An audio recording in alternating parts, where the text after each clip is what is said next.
आप सभी को अन्नदा एकादशी की बहुत सारी शुभकामनाएं। महाराज युधिष्ठिर ने भगवान श्री कृष्ण से पूछा, भाद्रपद में कृष्ण पक्ष में आने वाली एकादशी कौन सी है, उसका क्या महत्व है और इसका पालन हमें कैसे करना चाहिए और किसकी पूजा करनी चाहिए। तो भगवान श्री कृष्ण ने कहा, हे राजन, इस एकादशी के बारे में बड़े ध्यान से आप सुनो। इस एकादशी का बहुत महत्व है। इस एकादशी में जो कोई भगवान ऋषिकेश की पूजा करता है और उपवास करता है, उसके सारे पाप नष्ट हो जाते हैं। और इस एकादशी को हम अज एकादशी या अन्नदा एकादशी के नाम से जानते हैं। तो भगवान श्री कृष्ण को बताते हैं कि इसकी कथा कुछ इस प्रकार है। पूर्व काल में एक बहुत ही विख्यात राजा थे, राजा हरिश्चंद्र, जो कि एक बहुत पुण्य आत्मा थे और हमेशा सत्य बोलते थे। मगर उनके उन कर्मों के वजह से, कर्म फल के वजह से उन्हें बहुत ही कष्ट देखना पड़ा। उनको अपना राज्य त्याग करना पड़ा, अपने पति पत्नी और पुत्र का भी त्याग करना पड़ा, और इस वजह से और बहुत कुछ उनको कष्ट भोगने पड़े। यहाँ तक कि उन्हें चांडाल के यहाँ पर दासत्व को स्वीकार करना पड़ा। राजा हरिश्चंद्र को अपने पुत्र और पत्नी को बेचना पड़ा और खुद भी चांडाल के हाथों बिक गए। और इसी तरह से काफी समय तक वे चांडाल के यहाँ पे दासत्व कर रहे थे। वहाँ पे जो भी शव आते थे, उनके जो वस्त्र हैं उनको बेचकर वो अपना जीवन निर्वाह करते थे। और इस तरह काफी समय बीत गया और एक दिन वह विचार करने लगे कि मैं कब तक इस तरह का जीवन व्यतीत करूंगा, कब मुझे इन सब चीजों से मुक्ति प्राप्त होगी।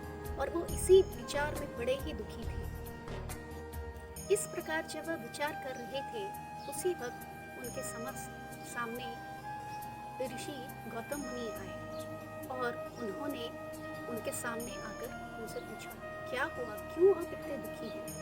तो जैसे ही महाराज ने उनको देखा, उनको दंडवत प्रणाम किया और अपनी आप बीती बताई कि उनके साथ क्या क्या हुआ।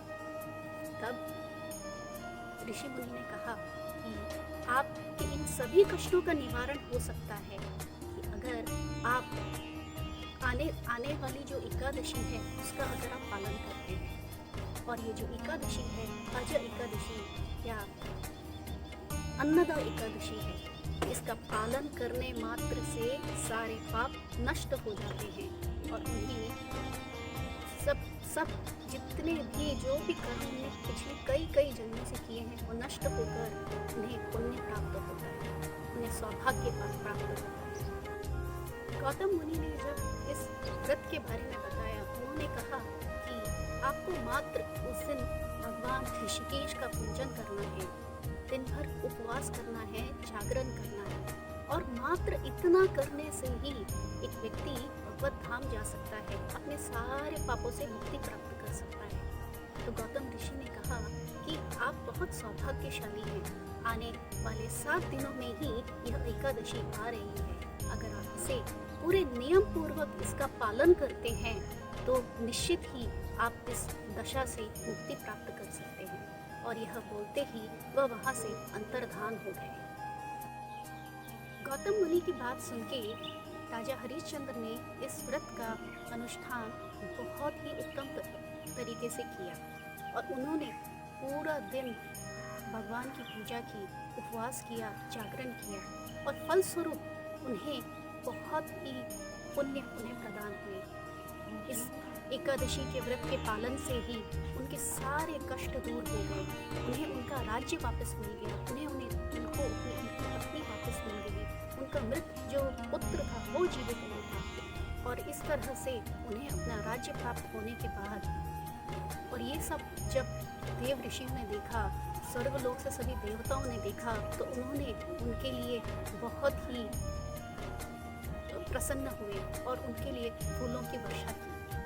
और जब उन्हें उनका राज्य प्राप्त हो गया तो वह अपने राज्य में राज्य करने लगे और इस तरह से उन्होंने अपना जीवन काल बहुत ही अच्छे तरह से, बहुत ही कर्तव्य परायण होकर सत्य बोलते हुए उन्होंने अपना जीवन व्यतीत किया। और जीवन के अंत में इस एक एकादशी के पालन मात्र से उन्होंने अपने अपने साथ साथ अपने सभी परिजनों को भी स्वर्ग की प्राप्ति हुई, भगवत धाम की प्राप्ति हुई। और साथ ही उन्हें इस एक एकादशी के वजह से उन्हें ही नहीं, उनके परिजनों को भी बहुत उत्तम फल प्रदान हुआ। इस एकादशी का पालन मात्र से ही एक मनुष्य का जीवन सफल हो जाता है। सो भगवान श्री कृष्ण ने कहा, हे राजन, जो व्यक्ति इस एकादशी का पालन पूरी निष्ठा के साथ करता है, मात्र सिर्फ इस एक एकादशी को वह उपवास करता है और भगवान ऋषिकेश की पूजा करता है, उसके सारे पाप कर्म नष्ट हो जाते हैं और उन्हें भगवत धाम की प्राप्ति होती है। इस एकादशी के महत्व को सुनने से, पढ़ने से अश्वमेध यज्ञ की प्राप्ति होती है, फल की प्राप्ति होती है। सो आइए हम इस एकादशी का व्रत का पालन बहुत ही प्रेम से, भक्तिपूर्वक तरीके से करें, ताकि इस दिन हम ज़्यादा से ज़्यादा जप करें, कीर्तन करें, भगवान की लीलाओं का श्रवण करें, ताकि हम सब अपने जीवन को सफल बना सकें, भगवान की भक्ति को प्राप्त कर सकें, भगवत धाम जा सकें। हरे कृष्णा।